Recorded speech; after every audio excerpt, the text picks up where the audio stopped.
Hey, this is Jessica, and today I'm going to be creating an art journal page featuring the supplies from the February 2020 Mix Media Inspired box.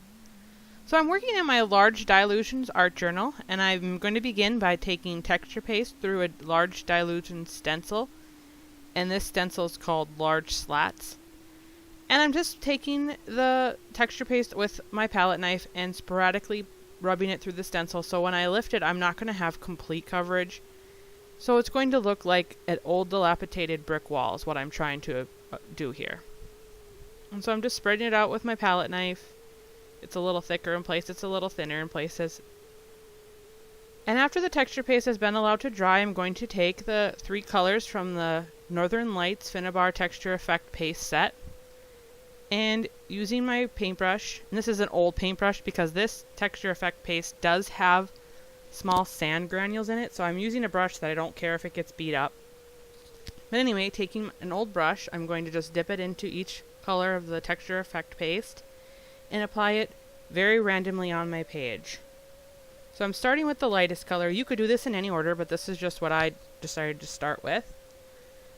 And I'm putting it all over, and then in some areas where I want it to spread a little thinner, I am taking some water and just spreading it on my page so it helps it move a little bit more. And then I'm going to move into the next color, which is a teal. And where I want it to kind of blend the 2 paste colors together, I'm going to just use my fingers to blend it out. And it also starts to create some more colors where the blue and the teal come together. And so some areas where I originally place it on the page are a little thicker and darker, and that's where more of the sand grit in this paste stays. And then when it gets kind of lighter and blended out, it's just the base of it, like more of a paint. So you're going to get a lot of texture with this. And now I'm doing it with the 3rd color, which is a dark purple. And you can see I put very little here, and as I'm spraying it out, it almost becomes a light purple to a lilac color. And I'm just going to continue this process until my entire page is covered the way I want it to look. And I do spend quite a bit of time going back and forth until I get the exact look and blend that I want. So I'm just going to let the film continue to roll and let you guys watch with a little bit of music, and as soon as the background's complete, I'll come back in and continue telling you how I made this page.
And now that I have the background kind of how I want it to look, I'm going to add even some more movement and texture by taking some of the teal effect texture paste, and I'm going to put it along the top and then spray some water so it starts to drip and move and create even more dimension and layers. And I'm tipping my book so that it'll run even more. I'm going to do this exact same technique with the purple. Again, spraying it with water from my spray bottle and letting it just run and move. I'm also using my finger to kind of coax it along so it moves in ways that I want it to. And then I'm going to just finish by highlighting with a little bit of the light blue in areas. And I have very little on my finger, and I'm just dragging it along so it catches mostly the upper layers of things. So now that the background is done, we can move on to putting more of the decorative parts. So I took one of the 8x8 fairy stencils and using the texture paste that we used in the beginning and placing it through so I just get texture paste on the fairy's body. Using my palette knife to spread it through in a nice even layer.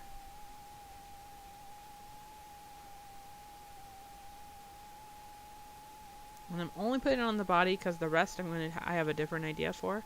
I want the body to have some dimension from the page and stand out.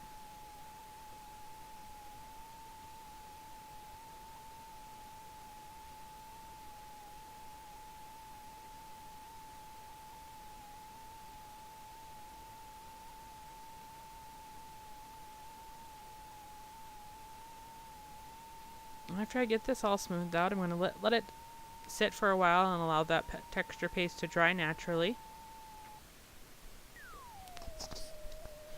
So now I'm going to put the stencil back over the top so it helps me with lining up, and then I'm going to take some white paint on a mini blending tool, and I'm going to go through the stencil so I'm painting in the wings, so as you can see here, the wings and also the butterflies and the fairy dust on the front. And the reason why I didn't do all of it in texture paste is because I wanted to create some dimension. So the body is going to look raised, and then the wings and the butterfly and the little stars that represent fairy dust will be more in the back. So again, I'm just using regular white paint on a mini blending tool.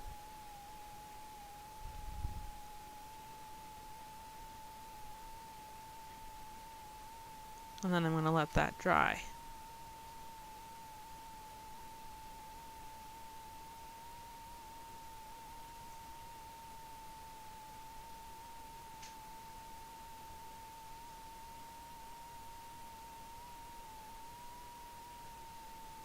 So I'm using the stencil again to help me know where the colors should transition. So I'm just laying it there so I make sure that the arms and the leg and the face are all painted a flesh tone. And then to create some, so that you can see where the arm is and where the leg is, I'm just painting the leg a slightly darker shade of beige so that you can see that she has her arm laying over the top of her bent legs.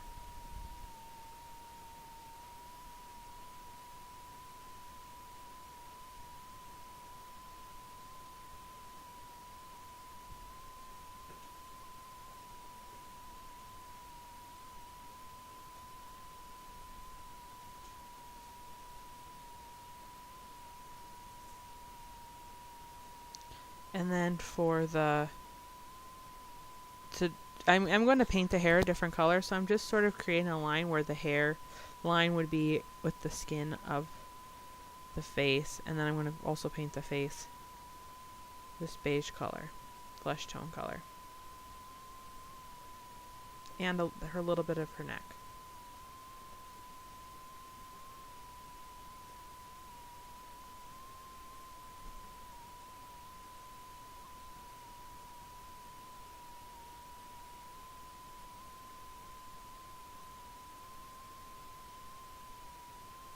And then laying the stencil down again, I'm going to paint the fairy shoes and her skirt and her top purple using the purple texture effect paste from the Northern Lights set. And I'm not really brushing this, it's more of a daubing motion, and that's going to also allow the sand texture in the paste to stick. So these clothes are going to be slightly more dimensional than, say, a flat paint, because they do have that grit to them. So this is more of an up and down pouncing motion than a side to side brush motion.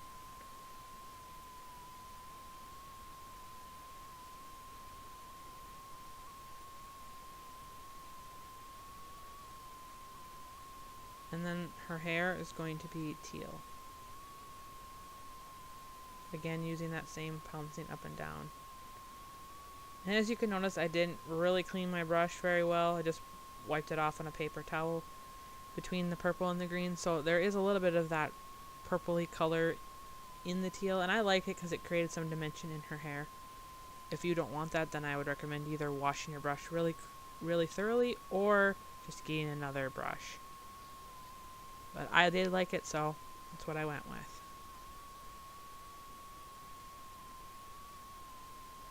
And now there is a little bit of a division between where her top and her skirt come together, so I'm just once again using that beige flesh tone paint and creating a line so that her stomach is the same color as the rest of her body.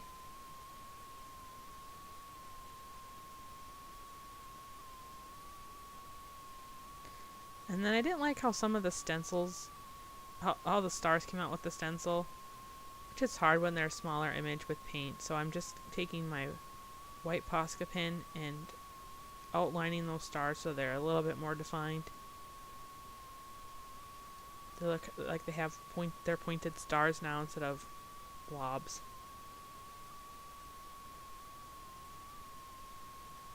And then this is a piece of paper that I actually just cleaned my brush off when I was doing the background, so it had a little bit of the light blue texture effect paste on it. And I'm cutting them into 2 strips, and I'm going to write a phrase on there that will be part of my quote on this page. So it's going to say, "Believe in magic." So believe and in are going to be on these 2 little pieces. And I'm writing this in my black Fude ball pen.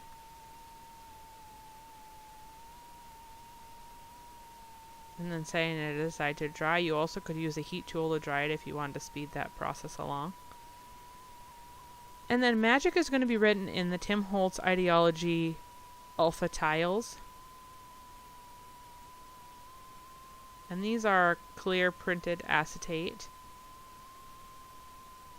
I actually think they're discontinued now, but I had them in my stash, so I decided to use them up. You also could have cut out little rectangles and written the letters on there with your marker if you wanted, or you could have stamped this or die cut this to achieve this same look. This is just what I had, so I'm using it up, and I thought the white outline of the letters matched nicely with the white, of the wings, so this is what I went with. But you could, like I said, do something else if you wanted to achieve a similar look with what you have in your own personal stash. So I'm just gluing these down with a little bit of glossy accents, and that is a clear dimensional resin that it also can work as a glue because it dries clear, so that's what I'm using it for here, and I think that works nice with the tiles. And as I place the last tile, this page is complete. Thank you so much for watching. I really love how this page turned out. With just a few simple steps, we have big impact. If you'd like to learn more about the Mixed Media Inspired subscription and how you can become a part of it, check out the link in the description below. And don't forget to subscribe to our YouTube channel so you don't miss out on any of our future videos.